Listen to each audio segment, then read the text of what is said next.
안녕하세요, 여러분. 편안하게 듣는 잠자리 동화 달콤 오디오북입니다. 오늘 하루도 즐겁게 잘 보내셨나요?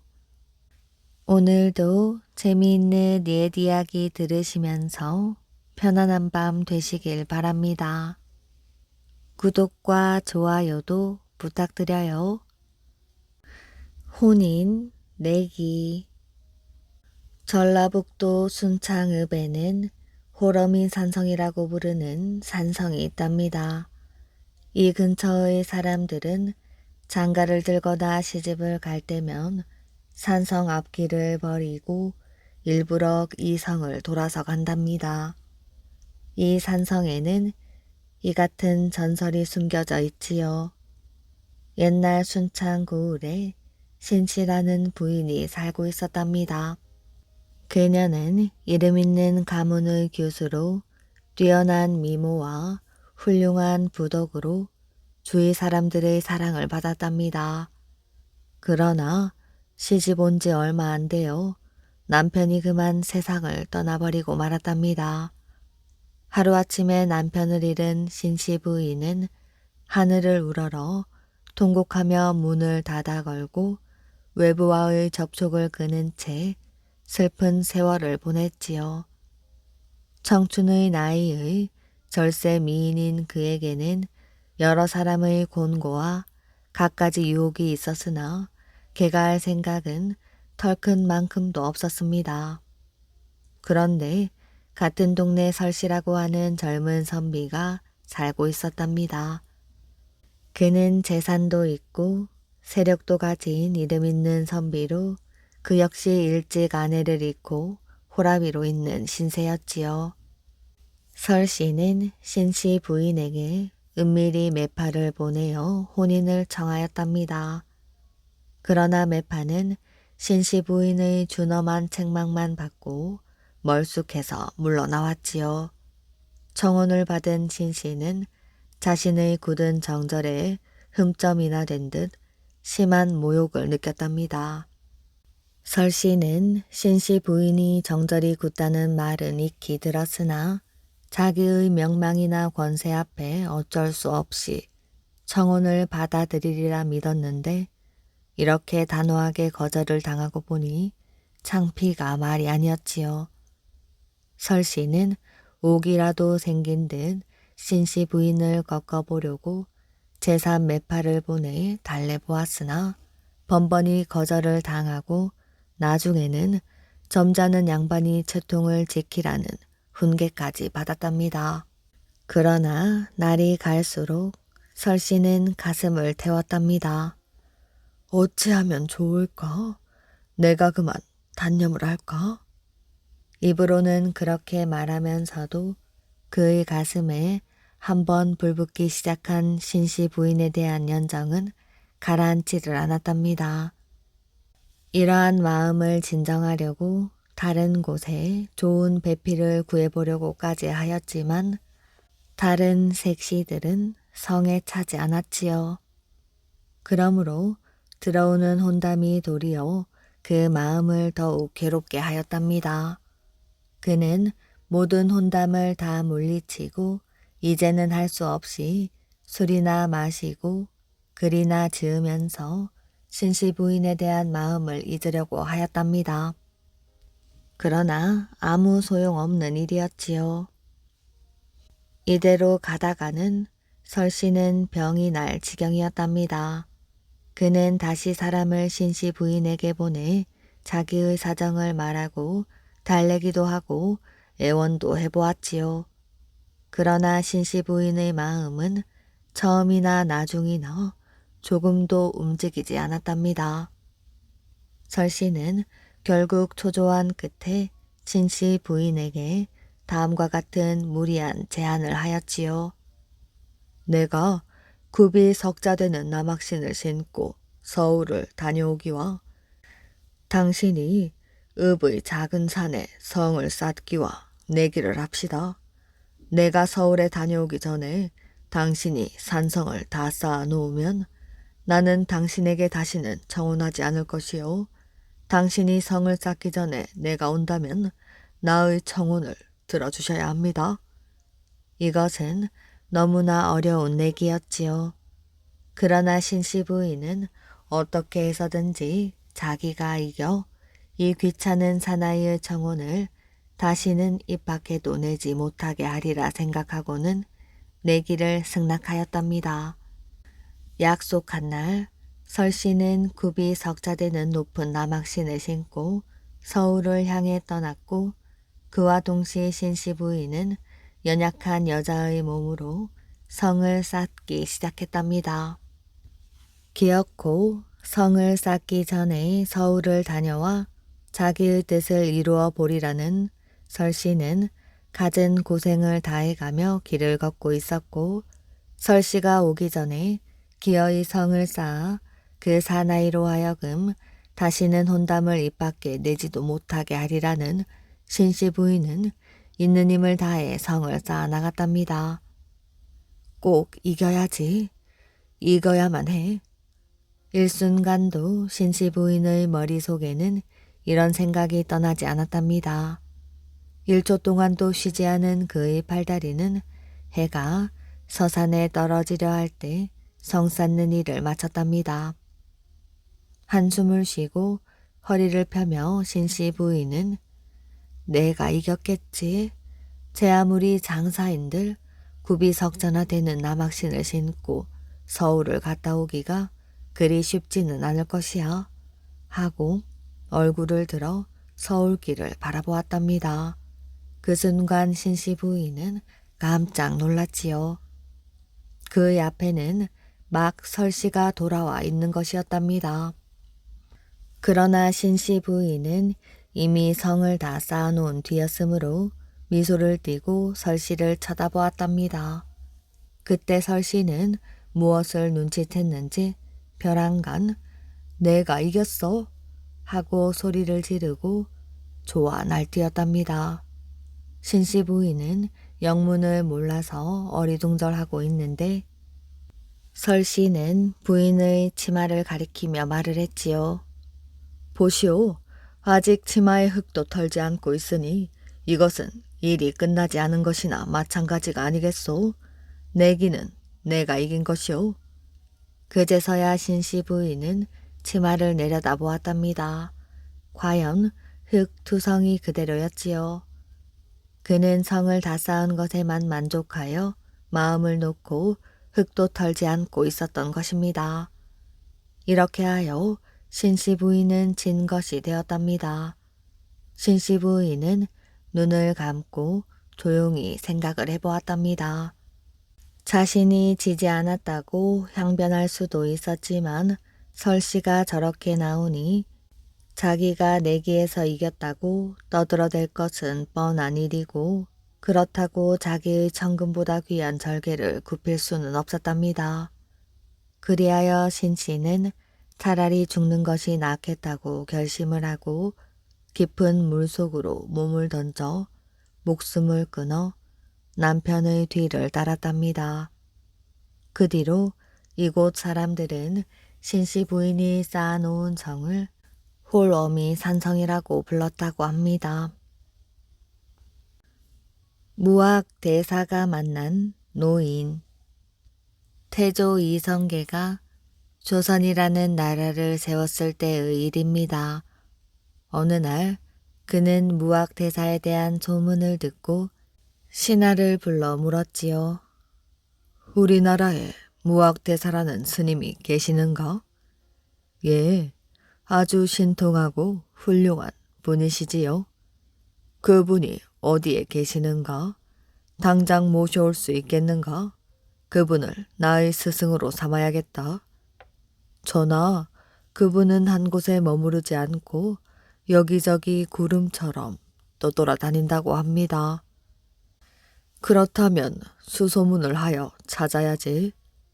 경기도, 황해도, 평안도의 관찰사를 들라 이르라. 태조는 삼도 관찰사를 개성에 있는 대궐로 불러 명령을 내렸답니다. 그대들은 당장 무학대사를 찾아 모셔오너라. 삼도 관찰사는 무학대사가 어디 있는지 알아보았답니다. 그러다가 황해도 곡산 땅에 있는 고달산에 도력이 깊은 고승이 혼자 머무르고 있다는 소문을 들었지요. 그분이 무학대사가 아닌가 싶은데요. 함께 찾아가 봅시다. 관찰사들은 황해도 곡산 땅으로 갔습니다. 고달산에 이르자 경기도 관찰사가 말을 했지요. 무학대사가 신통력이 대단하다지요. 어느 정도인지 시험을 해보는 게 어떨까요? 좋습니다. 우리 신분을 감추고 그분을 찾아뵙도록 합시다. 삼도 관찰사는 벼슬아치를 나타내는 관인을 소나무 위에 걸어두고 늙은 고승의 오두막을 찾아갔답니다. 세 사람은 오두막 앞의 텃밭에서 잡초를 뽑는 노인을 보았지요. 그들은 그가 무학대사가 아닌가 싶어 그에게 다가가서 물었답니다. 어째서 한적한 숲 속에 집을 짓고 혼자 사시는지요? 노인이 대답을 하였답니다. 3인봉 때문이지요. 이 산에 우뚝 솟은 새 봉우리가 3인봉이요.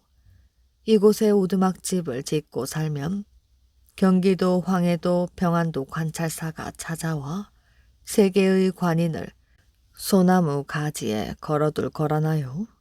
그래서 3인봉이라는 이름을 얻었지요. 삼도 관찰사는 깜짝 놀랍답니다. 고승은 관찰사들이 왜 찾아왔는지 미리 알고 있었던 것입니다. 무학대사이시지요? 전하께서 모셔오라고 하셨습니다. 다 알고 있었소. 무학대사는 삼도 관찰사를 따라 나섰답니다. 태조는 무학대사를 만나보고는 기쁨을 감추지 못하였지요. 오래전부터 뵙고 싶었답니다. 저의 스승이 되어 가르침을 주십시오. 태조는 무학대사를 왕의 스승인 왕사로 임명하여 가르침을 받았답니다. 1394년 태조는 나라의 도읍지를 개성에서 다른 곳으로 옮기기로 마음을 정했답니다. 그래서 그는 무학대사를 불러 이렇게 부탁을 하였지요. 새 나라를 세웠으니 도읍지 또한 새롭게 정하려고 합니다. 대사께서는 풍수지리에 받고 법력이 높으시니 이 나라와 백성을 위하여 새 도읍지를 찾아주십시오. 무학대사는 태조의 부탁을 받고 새 도읍지를 찾아다니기 시작했답니다. 그러던 어느 날 마땅한 곳을 찾지 못하고 한양 동쪽에 이르러 지금의 왕십리인 동야 근방을 둘러보고 있을 때였지요. 한 노인이 소를 타고 무학대사 곁을 지나가다가 채찍으로 소 엉덩이를 때리며 이렇게 야단을 치는 것이었습니다. 이놈이 참 무학만큼 미련하구나. 좋은 데를 두고 엉뚱한 곳을 헤매고 다니니. 무학대사는 소스라치게 놀랐답니다. 가만히 들어보니 자기더러 들으라고 하는 소리였지요. 이 노인이 보통 사람이 아니구나. 무학대사는 노인에게 고개를 숙인 채 정중하게 물었답니다. 방금 말씀하신 미련한 무학이 바로 저입니다. 제가 지금 새 도읍지를 찾고 있는데 더 좋은 곳이 어디 있는지요? 노인은 무학대사를 물끄러미 바라보더니 채찍을 들어 북서쪽을 가리키며 말했답니다. 여기서 십리를 더 가서 찾으시오.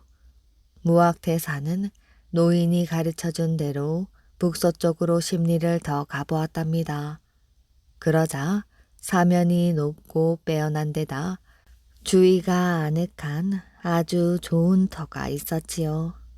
그리하여 북악산 및 경복궁 터를 중심으로 지금의 서울을 도읍지로 정하게 되었답니다. 무학대사가 노인을 만난 곳은 그때부터 왕십리라는 이름을 얻었답니다. 갈왕, 십리, 즉 십리를 더 가라는 뜻을 담아서 말이지요. 무학대사가 만난 노인은 신라 말기에 풍수지리의 대가인 도선대사의 혼령이었다고 전해진답니다. 자가지는 요술 수건. 옛날 어느 한 마을에 한 젊은이가 살고 있었답니다. 이 젊은이는 나무를 하면서 가난하게 살았지만 본래 마음씨가 착하여 좋은 일을 많이 하였답니다. 어느 날 저녁 나무꾼이 산에서 나무 한 지게를 짊어지고 집으로 돌아갈 때였지요. 나무꾼의 등 뒤에서 달그락달그락 하는 소리가 들려왔답니다.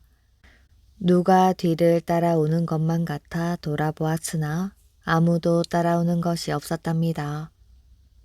거참 이상하다. 분명히 소리가 들렸는데. 길을 다시 가노라니 또다시 달그락달그락 하는 소리가 들렸지요. 나무꾼은 얼른 뒤를 돌아서서 여기저기를 살펴보았답니다. 이번에도 아무것도 보이지 않았지요. 아니, 정말 이상하군. 도깨비가 따라다니나? 나무꾼은 또다시 걸었답니다. 그러자 또 이상한 소리가 들려왔지요. 에잇, 이놈의 도깨비? 나무꾼은 들고 있던 작대기로 뒤쪽을 마구 휘둘렀답니다. 그러자 깨갱하는 소리와 함께 늙은 여우 한 마리가 다리를 절뚝거리며 손살같이 도망가 버렸답니다. 하마터면 여우에게 홀릴 뻔하였구나. 나무꾼은 길을 재촉하였지요. 얼마를 가니 커다란 소나무 가지 위에 빨간 수건 하나가 걸려있는 것이 보였답니다. 나무꾼은 작대기로 그 수건을 걷어가지고 자세히 살펴보았지요. 이 깨끗한 수건을 누가 이런 데다 걸어놓았지? 이런 생각을 하며 그 수건을 들고 집으로 돌아왔답니다. 그러고는 부인에게 여우를 쫓아버린 일을 이야기하였지요. 하마터면 큰일 날 뻔했네요. 그 간사한 여우란 놈이 보이지도 않게 사람을 쫓아다니다니. 그런데 그 빨간 수건은 뭐예요? 이건 말이요. 여우를 쫓은 나무에서 주운 것이요. 그래요? 이리 줘봐요. 아이 참 곱기도 하여라. 나무꾼의 부인은 수건을 요리조리 살펴보더니 머리에 써보았답니다. 그러자 수건을 뒤집어 쓴 색시의 몸이 점점 작아지는 게 아니겠어요? 어? 여보? 나무꾼은 놀라 소리치면서 부인의 머리에서 수건을 얼른 떼놓았답니다. 그러자 부인의 몸이 다시 본래의 크기로 돌아왔지요. 거참 이상한 수건이네. 나도 한번 써볼까? 나무꾼은 이렇게 말하고 이번에는 그 수건을 자기의 머리 위에 써보았답니다. 그러자 나무꾼의 몸이 점점 작아지기 시작하더니 마침내 작은 개미만해졌답니다. 이번에는 부인이 놀라 나무꾼이 쓰고 있던 수건을 얼른 떼어내었지요. 그러자 나무꾼도 서서히 본래의 크기로 돌아왔답니다. 참으로 묘한 재주를 부리는 수건이었지요. 여보, 이 수건은 그 늙은 여우의 수건인가 봐요. 정말 놀랄 일이로군요. 우리 이 이상한 수건을 잘 보관해 둡시다. 두 사람은 이렇게 말하고 장롱 속 깊숙이 수건을 넣어두었답니다. 그런데 그때 마침 이웃나라의 임금님이 우리나라 임금님에게 제주 내기를 청해 왔답니다. 당시에는 나라끼리 종종 제주 내기를 하곤 하였는데 제주 내기를 할 때에는 대개 무엇을 걸고 내기를 하였답니다. 그런데 이번에는 지는 나라가 나라의 절반을 내놓기로 하는 커다란 내기였지요. 이번의 제주 내기는 두 나라의 임금님들끼리만 하는 내기였던 것입니다. 이 큰 내기를 앞에 놓고 임금님은 큰 걱정에 잠겼답니다. 이 소문은 전국에 퍼져서 나무꾼에게도 들려왔지요. 나무꾼은 이 소문을 듣자 서슴지 않고 대궐로 찾아갔답니다. 그러고는 임금님을 뵙고 말하였지요. 상감마마, 황공하오나 이번의 제주내기를 조금도 걱정하지 마시옵소서. 소인은 한낱 나무꾼에 불과하지만 소인에게는 좋은 묘책이 있사옵니다. 그래, 어떤 묘책이 있단 말인가? 소인을 믿으시고 맡겨주셨으면 하는 바이옵니다. 만일 이번의 내기에서 그대의 덕택으로 우리가 이기게 된다면 내 그대에게 높은 벼슬과 후한 상을 내릴 것이다. 상감마마 최선을 다하겠사옵니다. 그리하여 제주 내기를 하는 날이 다가왔지요. 그 제주 내기란 두 나라의 임금님이 몸에 품고 있는 것을 알아맞히는 문제였답니다. 문제를 알고 나자 나무꾼은 빨간 여우 수건을 들고 대신의 도움으로 이웃 나라에 들어갔답니다. 그러고는 그 나라의 동정을 살피다가 그 나라 임금님은 무엇이든 귀신같이 알아맞히는 용한 점장이를 제주내기에 데리고 간다는 사실을 알아냈지요. 그리고 그 점장이의 겨드랑이 밑에는 사마귀가 나 있는데 그것 때문에 모든 것을 알아맞힌다는 이야기를 들었답니다. 그 나라 임금님과 점장이가 떠나기 바로 전날 간신히 그 점장이의 집을 찾아낸 나무꾼은 한밤중이 되자 여우수건을 머리에 쓰고 작은 개미같이 되어 그 점장이가 자고 있는 방 안으로 들어갔답니다. 그러고는 자고 있는 점장이의 머리 위에 빨간 여우수건을 씌웠지요. 그러자 나무꾼의 몸은 원 상태로 커지면서 점장이의 몸이 개미같이 작아졌답니다. 나무꾼은 작아진 점장이의 겨드랑이 밑에 있는 사마귀를 떼어버렸지요. 그러고는 수건을 가지고 그곳을 빠져나왔답니다. 드디어 이웃나라 임금님이 우리나라로 오게 되었답니다. 그때 나무꾼은 개미만한 사람이 되어 그 나라 임금님의 품속으로 들어갔답니다. 품속을 샅샅이 뒤진 나무꾼은 그 나라 임금님의 품속에서 조그마한 은장도를 발견하였답니다. 저 임금님은 은장도를 품속에 넣어가지고 왔구나. 나무꾼은 이 사실을 알자 얼른 품속에서 빠져나와 대궐로 찾아갔지요. 그러고는 임금님을 찾아뵙고 말하였답니다. 마마, 이웃나라 임금님은 조그만 은장도를 품속에 넣어가지고 왔습니다. 오, 그것이 사실이요? 예, 틀림없는 사실이옵니다. 임금님은 제주내기 하는 장소로 갔답니다. 두 임금이 마주 앉자 이웃나라 임금님이 먼저 자신의 품속에 들은 것이 무엇이냐고 물어보았지요. 그러자 우리 임금님은 선뜻 은장도라고 대답을 하였답니다. 이 말을 들은 이웃나라 임금님은 눈을 동그랗게 뜨며 정말 용하십니다. 어찌 그것을 아셨습니까? 하고 탐복을 하였답니다. 그러자 우리나라 임금님은 이제 자신의 품속에 들어있는 것을 맞춰보아라고 하였지요. 이웃나라 임금님은 옆에 앉아있는 점장이를 쿡쿡 찔렀답니다. 그런데 이상하게도 점장이는 얼굴이 하얘지며 부들부들 떨기만 할 뿐이었지요. 이렇게 해서 우리나라 임금님이 제주 내기에서 이기게 되었답니다.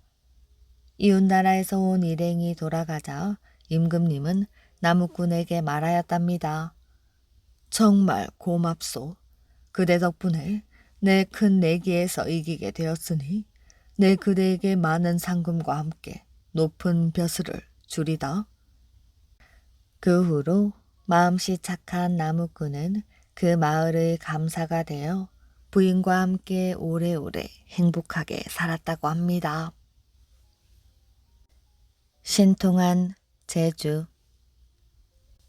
옛 고려 시대에 강감찬이라는 사람이 살았답니다. 강감찬이 살던 시대에는 벼락치는 횟수가 잦고 번갯불 칼이 길어서 사람들이 많이 다쳤답니다. 예나 지금이나 나쁜 짓을 하는 사람은 벼락을 맞아 죽는다고 합니다. 그런데 강감찬이 살던 옛날에는 벼락과 번개가 흔해서 친구와 싸움만 좀 해도 벼락을 맞고 밥풀을 좀 버렸다고 벼락을 맞고 나쁜 마음을 먹기만 해도 벼락을 맞곤 했기 때문에 사람들은 늘 마음가짐과 행동을 조심하기는 하였지만 마음 놓고 살 수 없었답니다. 그래서 강감찬은 번갯불 칼을 빼앗아 버릴 셈으로 하루는 일부러 우물가에 앉아서 뒤를 보았답니다. 그랬더니 아니나 다를까 맑은 날인데도 천둥이 치고 벼락이 치면서 불칼이 강감찬의 목에 달려들었답니다. 강감찬은 얼른 번갯불 칼을 붙잡아 빼앗으려고 하였지요. 그러나 번갯불 칼이 하늘로 돌아 올라가 버리는 바람에 반 토막만 강감찬의 손에 남게 되었답니다. 그래서 번갯불 칼은 토막칼이 되어 짧아지고 벼락치는 횟수가 적어져서 그 뒤로는 벼락으로 인한 피해가 적어졌다고 합니다. 강감찬이 어렸을 적 아버지를 따라서 어떤 정승의 혼인 잔치에 간 일이 있었답니다. 강감찬이 막 그 집에 들어가자 신랑이 죽어 넘어졌다고 야단이었지요. 그래서 강감찬은 엉겁결에 그 집을 나와버렸답니다. 그랬더니 신랑은 도로 살아났지요.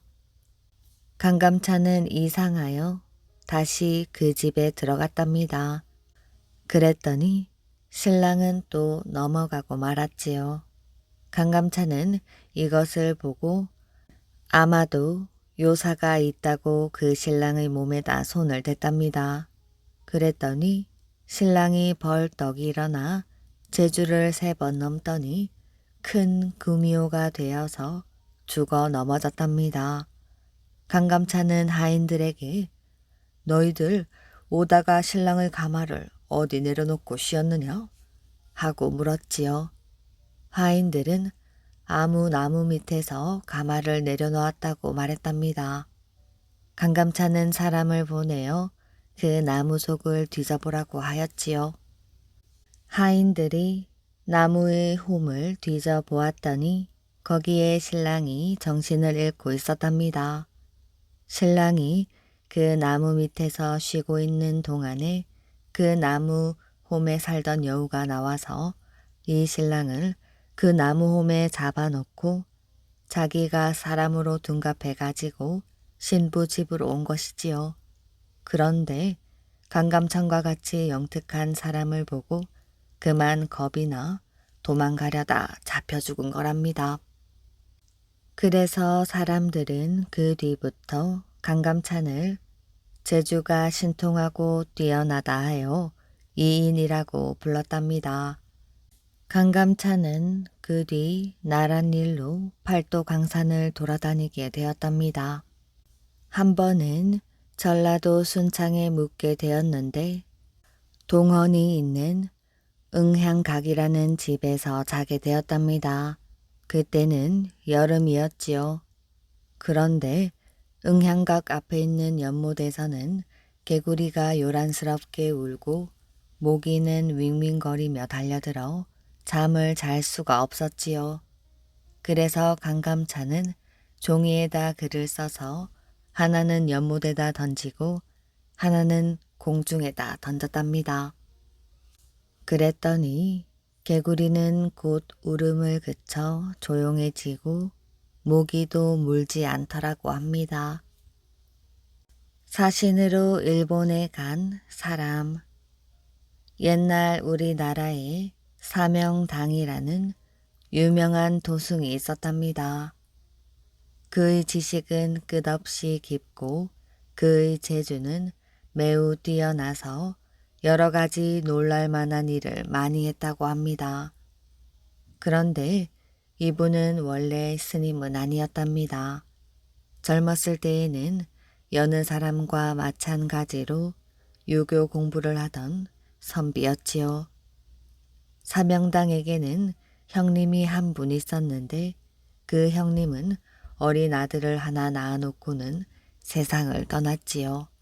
그래서 사명당은 어린 조카를 맡아서 기르게 되었답니다. 이 조카를 마치 자기 아들처럼 애지중지 길렀지요. 그런데 그 아내는 조카를 귀여워하기는커녕 남편인 사명당이 조카를 너무 귀여워하는 것이 눈꼴이 사나워서 이 아이를 미워하며 갖은 구박을 하였답니다. 하루는 사명당이 나들이 나갔다가 집에 돌아와 보니 조카가 눈에 띄지 않았지요. 사명당은 사방으로 조카를 찾아보았답니다.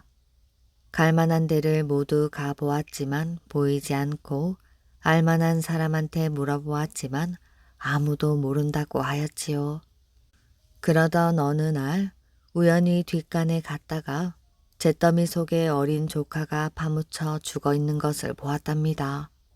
사명당은 곧 아내를 불러서 이게 무슨 일이냐고 물었지요. 아내는 당신이 그 애만 너무 위하고 사랑하기 때문에 미워서 죽였어요. 라고 말했답니다. 사명당은 어이가 없었답니다. 사람이 사람을 죽이다니 철도 안 난 어린 조카를 밉다고 해서 죽이기까지 하는 독사 같은 마음씨며 그런 흉측한 짓을 하고도 아무렇지 않게 여기는 그 악마 같은 마음씨. 사명당은 세상 사람들과 함께 산다는 것이 무서워졌답니다. 그래서 사명당은 아내를 내쫓고 살던 집에다 불을 질러버리고 아무것도 가진 것 없는 빈 몸으로 정처 없이 길을 떠났답니다.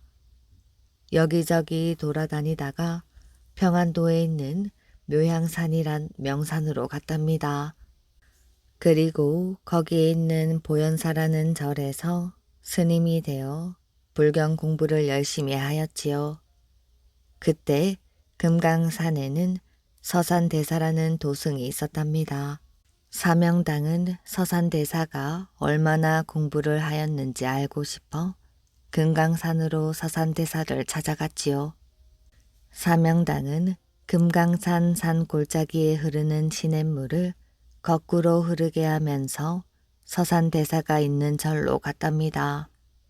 서산대사는 사명당이 재주를 피우면서 오는 것을 미리 알고 상자를 불러서 오늘 묘양산에서 손님이 한 분 오시니 어서 가서 맞아 모셔오너라 하고 말했지요. 상자는 스님의 말을 듣고 하고 많은 사람이 다니는 이 금강산에 어떤 분이 묘양산에서 오시는 손님인지 알아야 모셔오지요 하고 물었답니다. 골짜기의 물을 거꾸로 흐르게 하면서 오시는 분이 바로 그 손님이시니 어서 가서 내가 기다리고 있다고 여쭈어라 하고 말했답니다. 상자가 스님의 말을 듣고 절 밖으로 나갔더니 시냇물을 거꾸로 흐르게 하면서 오는 스님이 있었답니다. 상자는 그 스님 앞으로 나가서 합장을 하고 묘양산에 계시는 대사께서 오신다 하기에 모시러 왔습니다. 하고 말했답니다. 사명당은 이 말을 듣고 내가 여기에 온다는 말은 아무한테도 하지 않았는데 벌써 알고 이렇게 상자를 내보내니 과연 보통이 아니구나 하고 속으로 생각하며 상자를 따라갔지요. 그때 사명당은 새 한 마리를 잡아서 손에 쥐고 갔답니다. 사명당이 서산대사를 보자 사명당은 주먹을 서산대사 앞에 불쑥 내밀며 이 새는 살아있소, 죽었소? 하고 물었답니다. 서산대사가 살아있다고 할 것 같으면 새를 꽉 쥐어서 죽일 판이고 죽었다고 하면 그냥 살려 날려보낼 작정이었지요.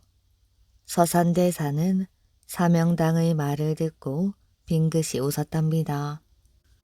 내가 지금 법당을 나가는 길인가요? 아니면 들어가는 길인가요? 사명당이 나오는 길이라고 하면 발을 들여놓고 들어가려고 한다면 밖으로 나갈 작정이었답니다. 사명당은 서산대사의 이런 재치를 보고 빙긋이 웃고 서산대사 방에 들어가서 자리를 정하고 앉아 서로 인사를 나누었답니다. 그러고는 도술 내기를 하였지요. 서산대사는 상자 보고 물을 한 그릇 넣으라고 했답니다. 상좌가 물을 한 그릇 떠다 바치니 서산대사는 그 물그릇에서 펄펄 뛰는 생선을 자꾸자꾸 잡아냈답니다. 그러고는 사명당을 보고 먹으라 하면서 자기도 먹기 시작했답니다. 사명당은 그 고기를 잘 먹을 수가 없어서 얼마 먹지 못했답니다.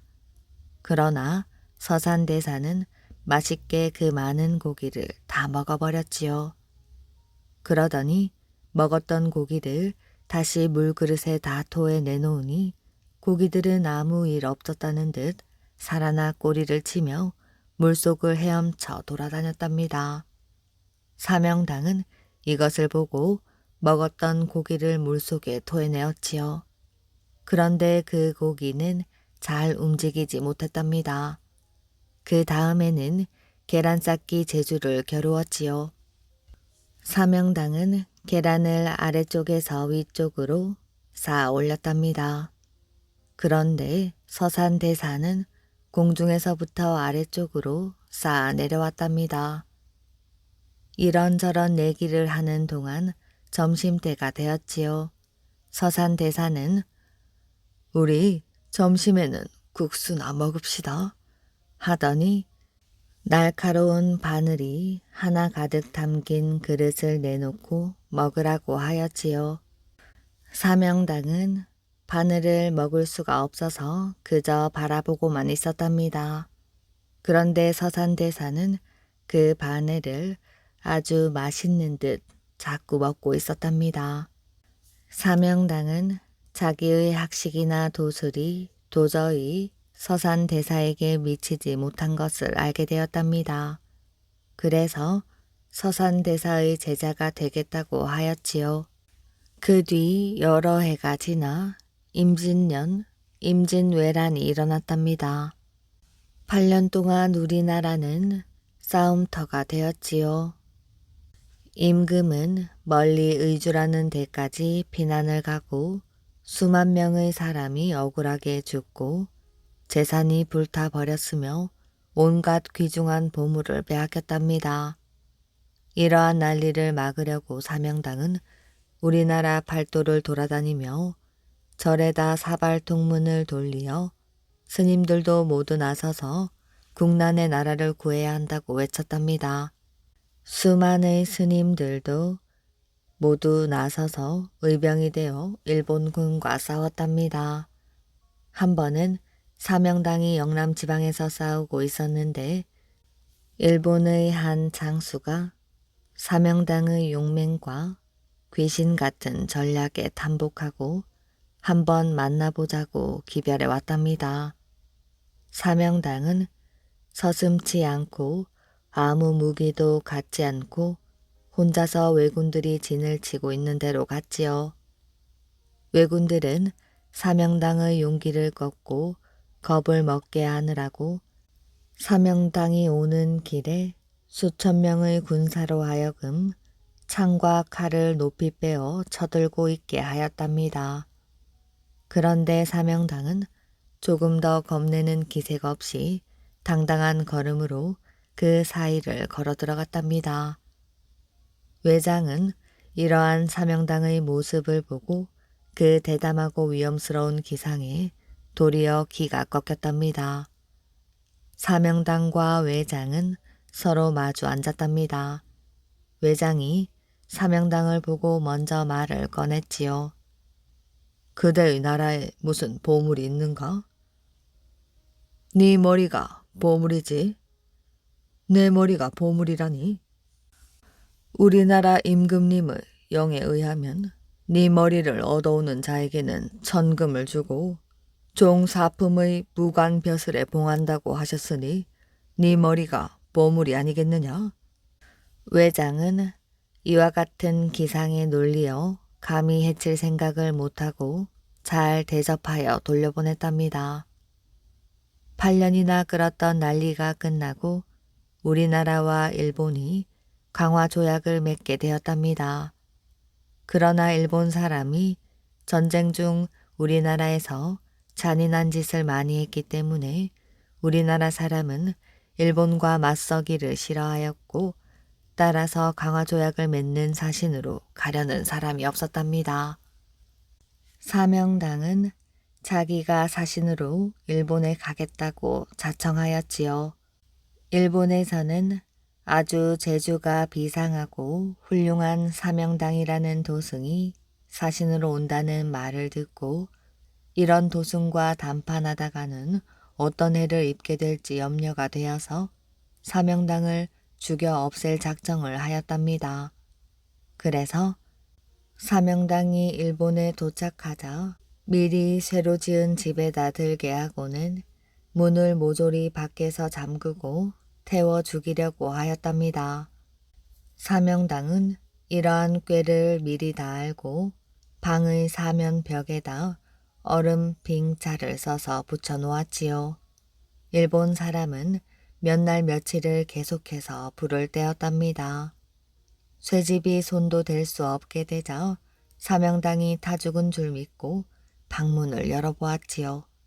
그랬더니 방 안의 사면 벽에는 성에가 하얗게 끼어 있고 사명당은 추워 오들오들 떨고 있었답니다. 사명당은 문을 연 일본 사람을 보자 일본은 더운 나라라고 하는데 이렇게 추워서야 어디 살 수 있겠느냐? 어서 불을 더 떼거라 하고 호령을 하였지요. 사명당을 태워 죽이려다 실패한 일본 사람은 이번에는 반대로 얼려서 죽이려고 하였답니다. 그래서 사명당을 얼음으로 만든 집 안에다 모셔들였지요. 사명당은 그 방의 사면 벽에다 불화자를 써서 붙였답니다. 며칠 만에 일본 사람은 이제 사명당이 얼어 죽었겠지 하고 얼음 방의 문을 열어보았지요. 그랬더니 사명당은 땀을 뻘뻘 흘리며 부채질을 하고 있었답니다. 일본 사람은 사명당의 비상한 도술에 더욱 놀라서 예사 방법으로는 사명당을 죽일 수 없음을 알고 이번에는 조그마한 방 안에 사명당을 들어가게 하여 꼼짝 달싹도 못하게 해놓고 사방에서 활을 쏘아댔답니다. 그런데 사명당은 몸을 요리조리 날쌔게 피하여 조금도 다치지 않았답니다. 사명당을 죽이기에 실패한 일본 사람들은 할 수 없이 왕과 직접 만나 담판을 하도록 하였지요. 사명당이 일본 왕에게로 가는 길 양쪽에는 10리나 되는 거리를 글씨 병풍으로 쭉 쳐놓았답니다. 그 병풍의 글은 중국에서도 좀처럼 얻어볼 수 없는 귀한 책의 글들이었지요. 사명당은 그 병풍의 글을 눈여겨보지 않는 척을 하고 걸어갔답니다. 사명당이 일본 왕의 궁궐로 들어가니 일본 왕은 일어서서 사명당을 맞아들였지요. 그대가 오는 길에 글씨 병풍이 져 있었을 터인데 그 병풍을 보았는가? 신통치도 않은 글을 뭐라고 그렇게 애써서 병풍에다가 써서 쳐놓았는가? 사명당은 아주 멸시하듯 말했답니다. 글 내용을 자세히 알고 나서 그런 말을 하는 것인가? 글 내용을 잘하니 그렇게 말하는 것이지 글 내용을 알지도 못하고 어떻게 신통치 않다고 하겠는가? 그럼 그 글의 내용을 이 자리에서 외워보거라. 만일 조금이라도 틀리게 외면 그 벌로 그대의 목을 베겠노라. 사명당은 곧 병풍에 쓰여있는 글을 거침없이 외웠답니다. 그렇게 외다가 한 곳을 빼놓고 건너뛰어 외웠답니다. 일본 왕은 이것을 듣고 있다가 왜 한 곳을 빼놓고 외느냐고 트집을 잡았지요. 사명당은 그곳은 병풍 쪽이 겹쳐져 있어 못 봐서 그런다고 대답했답니다. 일본 왕은 신하를 시켜 병풍을 조사해 보았지요. 그랬더니 과연 그 병풍 쪽은 겹쳐져 있었답니다. 사명당의 이러한 여러 가지 신기한 재주와 뛰어난 도술에 일본 왕은 다시 한번 탐복하고 사명당은 하늘이 낳은 사람이라 생각하고 죽일 생각을 벌였답니다. 그러고는 태도를 고쳐서 잘 대접을 하였지요. 사명당은 무지막지한 일본에 갔어도 조금도 겁내지 않고 위엄있게 일본 왕을 굴복시켜 많은 공을 세우고 돌아왔답니다. 이렇게 해서 나라의 뒤처리를 잘 하고는 다시 절간으로 들어가 불교 공부에 온 정신을 기울였다고 합니다. 바보 원님의 이상한 판결. 옛날 어느 마을에 한 원님이 살았는데 이 원님은 콩보리도 못 가리는 바보였답니다. 이런 위인이 새도 있는 벼슬아치 집안에 태어난 덕분에 어찌어찌 뒷구멍으로 벼슬 자리 하나 꿰차게 된 것이지요. 그러니 고을 정사를 제대로 볼 리가 없었답니다. 정사고 뭐고 죄다 아전들에게 맡기고 그냥 낮잠이나 잔 것이지요. 그런데 백성들이 송사를 걸거나 호소를 해오면 어쩔 줄을 몰랐답니다. 명색이 관장이라는 자가 백성들이 호소하는 일을 나 몰라라 할 수는 없으니 할 수 없이 송사를 맡아야 하는데 아무것도 몰랐답니다. 하루는 어떤 백성이 호소해 왔는데 집에서 기르던 소가 이웃집 소의 뿔에 받쳐 죽었다는 것입니다. 옛날에는 소가 죽으면 관청의 허락을 받고서야 먹든 팔든 할 수가 있었답니다. 그래서 이 일을 어떻게 할까요 하고 묻는 것이었지요. 그런데 이 바보 원님이 뭘 알아야 대답을 할 것 아니에요. 그냥 꿀먹은 벙어리처럼 아무 말도 못하고 있으니 곁에 있던 아내가 보다 못해 가만히 일러주었답니다. 희왕에 죽은 소인이 가죽은 벗겨다 팔고 고기는 관청에 바치라고 하십시오.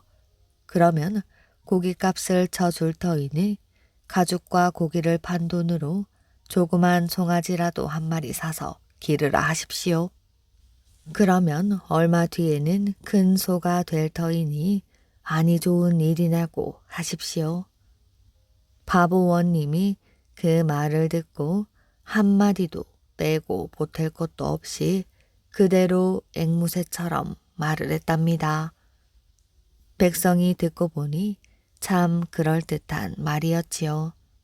그 백성은 고마운 말씀이라고 저를 12번도 더 하고 물러났답니다.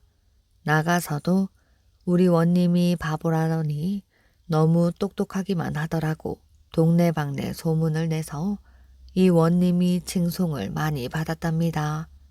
그런데 며칠 뒤 한 백성이 송사를 걸어왔는데 늙은 아버지가 이웃집 노인과 다투다가 떠밀려 죽었다는 것입니다. 사람이 죽었으니 이거 보통 일이 아니었지요. 이쯤 되면 전후 사정을 잘 살펴서 억울함이 없도록 판결을 내려야 할 텐데 아내가 있으면 물어보련만 하필 아내는 친정에 가고 없었답니다. 원님이 가만히 생각을 하다가 무릎을 탁 치고는 자신만만하게 말을 하였답니다. 그거 뭐 어려울 것 없지. 이왕에 죽은 것이니 가죽은 벗겨다 팔고 고기는 관청에 바쳐라. 그러면 고깃값을 쳐줄 터이니 가죽과 고기를 판 돈으로 조그마한 사내아이라도 사서 하나 길러라.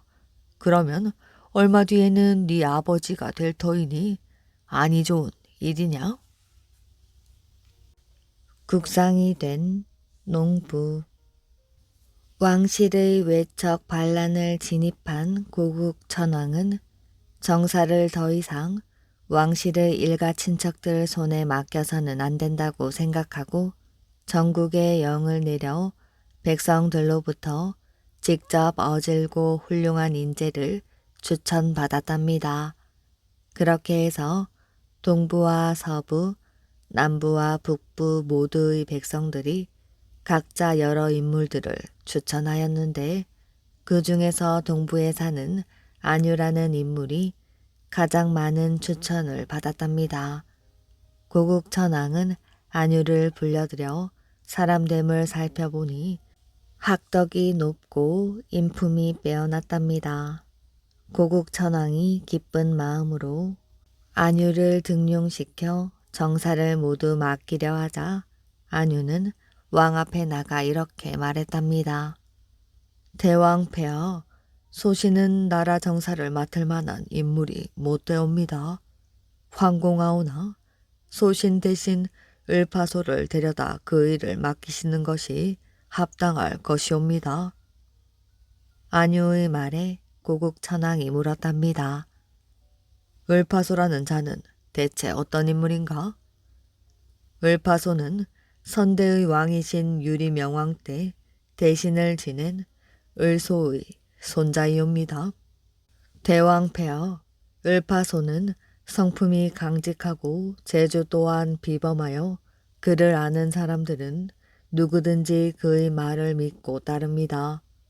또한 지혜롭고 영특하기가 이루 말할 수가 없으며 큰 기상을 품고 있어 나라 일을 돌보는데 적임자이옵니다. 그렇다면 왜 백성들이 그 자를 추천하지 않았느냐? 본래 사람들 앞에 나서기를 꺼려하며 스스로 자신을 낮추기를 잘하니 겸손의 덕 또한 크다고 할 것입니다. 고국 천왕은 안유가 그토록 내세우는 인물이라면 분명 큰 인물일 듯 싶었답니다. 그렇다면 을파소를 데려오거라. 내 친히 그 인물됨을 알아보리라. 그런 다음 고국 천왕은 많은 예물을 수레에 싣게 하고 을파소를 중외 대부에 제수한다는 칙서까지 친히 써서 신하를 을파소의 집으로 보냈답니다. 그러나 왕의 칙서를 받은 을파소는 중외 대부의 자리에 올라서는 정사를 제대로 돌볼지 못할 것을 알고 예물을 실은 수레와 함께 사양한다는 뜻을 적은 상소를 올렸답니다. 을파소의 상소문을 받은 고국 천왕은 그 필체가 물 흐르듯 유려하고 문장 또한 평범한 사람이 것이 아닌 것을 알고 을파소를 국상에 임명한다는 명을 내렸답니다. 일이 이렇게 되자 을파소도 더 이상 왕의 명을 거역할 수가 없었지요. 그리고 국상의 자리라면 자신의 뜻을 바로 펼 수도 있을 것 같았답니다. 하루아침에 농부에서 한 나라의 국상이 된 울파소를 두고 왕실을 비롯한 모든 백성들이 놀라움을 금치 못하며 우려를 표명하였지만 정작 고국 천황만은 안유의 말을 철석같이 믿었기에 태평스럽게 나라를 보냈지요. 그러던 어느 날 고국 천황이 사냥을 나섰다가 돌아오는데 허름한 민가에서 통곡 소리가 들려 신하에게 그 사연을 알아보게 하였답니다. 잠시 후 통곡 소리가 그치고 민가에서 신하와 함께 한 청년이 나와 고국 천황 앞에 무릎을 꿇었지요. 무슨 일로 그리 서럽게 우는 것이여? 고국 천황의 말에 청년은 얼굴도 들지 못하고 떨리는 목소리로 아뢰었지요. 대왕폐하, 소인은 남의 집에 품을 팔아 늙으신 홀어머니를 복양하며 사는 하찮은 백성이옵니다. 그런데 올해는 흉년이 들어 품을 팔기가 쉽지 않아 늙으신 어머니께서 사흘이 넘도록 곡기 하나를 대접하지 못해 안타까운 마음에 그만. 청년의 행색을 자세히 들여다본 고국 천황은 가슴이 미어지는 것 같았답니다. 더러운 옷 밖으로 드러난 청년의 두 팔과 다리는 뼈만 앙상하게 남아 있었고 자신 앞에 조아린 목덜미는 마른 나뭇 가지처럼 금방이라도 꺾일 것만 같았지요. 고국 천황은 신하를 시켜 청년의 집에 쌀 몇 섬을 들여준 뒤 대궐로 돌아와 국상 을파소와 의논을 하여 백성들 중에 연로한 호라비와 홀어미, 자식 없는 노인과 부모 없는 어린아이는 나라에서 구제하도록 하였답니다. 을파소는 더 나아가 백성들의 굶주림을 해결해야 된다고 생각을 하였지요.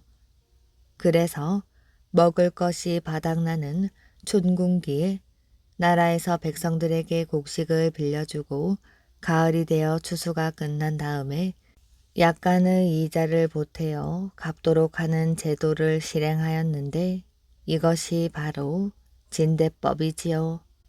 을파소는 포악한 자가 있으면 엄한 벌로 다스리고 백성을 착취하는 관리는 지위 고하를 막론하고 벼슬을 박탈하고 옥에 가두었답니다. 또 한편으로는 뛰어난 인재가 있다면 일개 평민일지라도 관직에 등용시켰으며 학업을 널리 펴서 백성들의 무지함을 일깨우는 데 힘썼답니다. 그리하여 을파소가 국상의 자리에 오른 지 몇 년이 채 되지 않아 고구려는 태평성대를 맞이했고 백성들은 을파소를 성인처럼 우러러보고 받들였답니다. 오늘의 이야기 재미있게 잘 들으셨나요? 오늘의 이야기는 여기까지입니다. 끝까지 잘 들어주셔서 정말 감사합니다.